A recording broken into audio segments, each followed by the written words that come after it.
Hello, my name is Walter Debo, and for this week's case analysis, we took a look at Group M in India, and we focused on the article Group M India, The Human Dimension of Digital Transformation by Anand Narasimhan and Ivy Bouquet.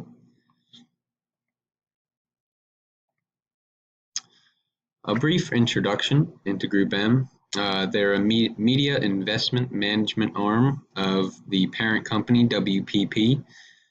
Media investment management just means that they are in charge of taking another firm's, managing another firm's media and responsible for the way that they employ it. WPP is a rather large global company which employs over 165,000 people in over 3,000 offices across 110 countries. WPP did over $90.8 billion in billings in 2012, and Group M contributed 6% of that with $5.6 billion in billings themselves. And obviously, if you take a look, 110 countries, Group M is obviously doing well above average, although they are in a very large market such as India. Their transition from 2012 to 2013 was not exactly a smooth one. In 2012, they held a 40% market share in India, and this was the year that they turned to Sival Srinivas to lead them into the future and beyond. And he had to right the ship very quickly, as in 2013 he faced a couple very massive problems which were out of his hand and he had no control over, and that was the economic slowdown that the country was facing, along with the falling value of the rupee. This obviously led to some of the companies that they managed their media for to be a little more conservative in the way that they went about their business. This just pushed Srinivas to be ready to transform, be ready to take another step towards making this company ready for the future. The whole point of this week was to focus on digital maturity of companies and how they were able to identify it and use it as not only a strength, but being able to overcome their weaknesses that they had. And I think this is exactly what Mr. Srinivas was able to do, or at least, yeah, he was able to notice these weaknesses, address these weaknesses, and make a plan to begin to overcome these. And I think that shows some great digital maturity from their leader, from Group M's leader, Mr. Srinivas. There were 4 external challenges that they faced heading into 2013 behind the leadership of Mr. Srinivas. And the first one was market distributions within India. Across all of the technological devices that humans have used across the globe, India found a way to skip the personal computer, which in itself is rather impressive whenever you think about the vast number of people that India holds.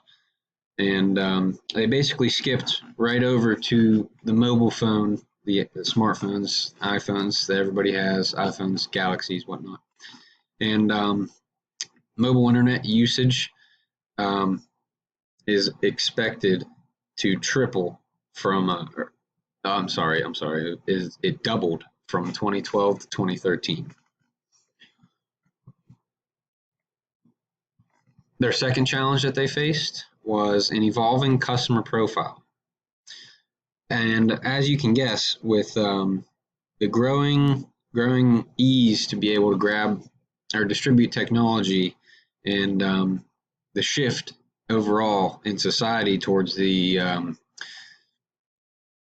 likeliness to lean on technology, This caused a shift in the way that they had to attack their customers.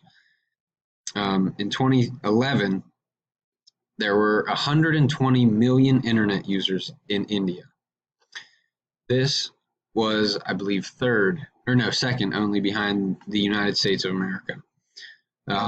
This number is obviously projected to grow vastly in the coming years. So this was definitely a challenge that Group M had to tackle head on if they wanted to be able to keep pace with their competitors. Which leads us to number 3. The competitors in India went on an acquisition spree. This was because many of their competitors were racing to gain market share, and they were doing this by raising their equity stakes in local companies. And these competitors were, just a couple of them, were the Interpublic Group, Omnicom Group, Publix Group, Aegis Media, and there were many more that Group M had to compete with. And of course, competitors will always be a challenge. Number 4, a new style of competitor. There was an overall shift in advertising, which of course is going to come along with the shift in the customers that were needing to be attacked. Whenever you think about, the rise of internet ads on anytime you look at, a social media site, Facebook, Twitter, Instagram, these kind of things. This was a rising challenge that Group M had to learn how to adjust to.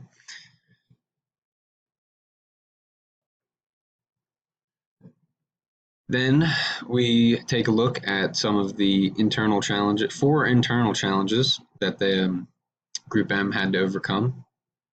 Number 1 was a product gap.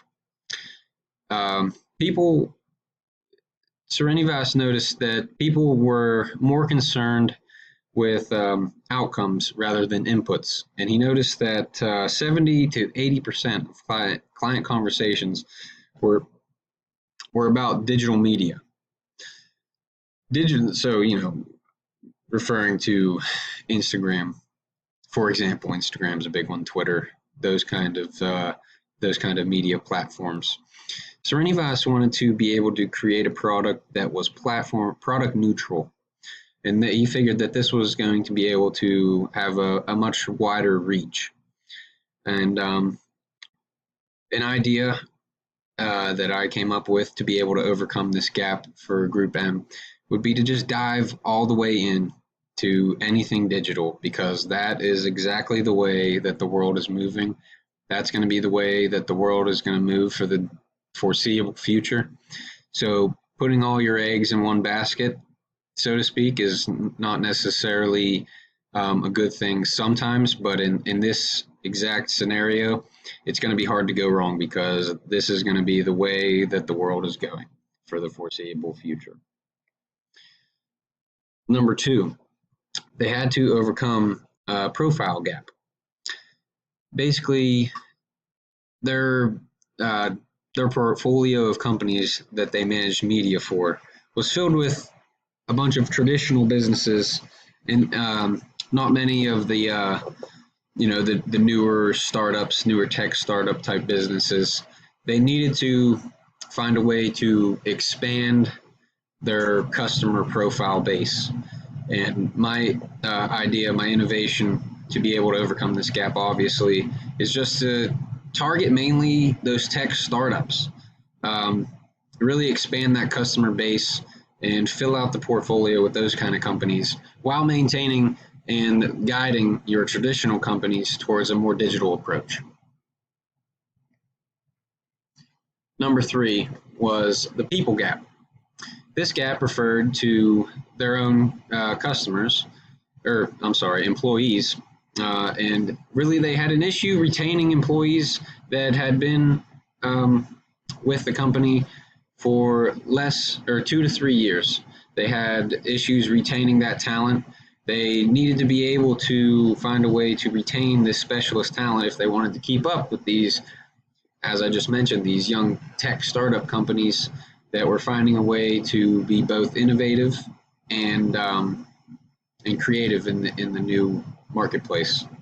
My idea to be able to overcome this gap is to create a creative incentive-based employee contract structure, which essentially allows their employees to act as almost as their own small tech startup in their own right.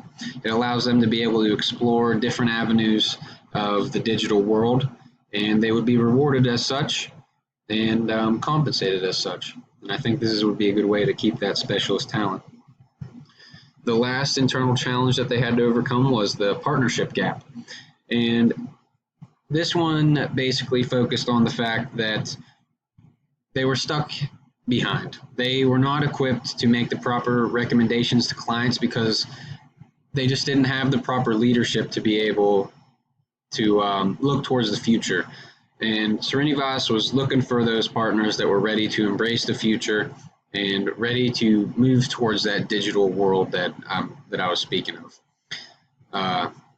My innovation to cross over this gap would be to just show clients that you are committed to this digital future with new partnerships that show that that is exactly what you want to do and and get yourself on the path towards this digital world and just really take that head on.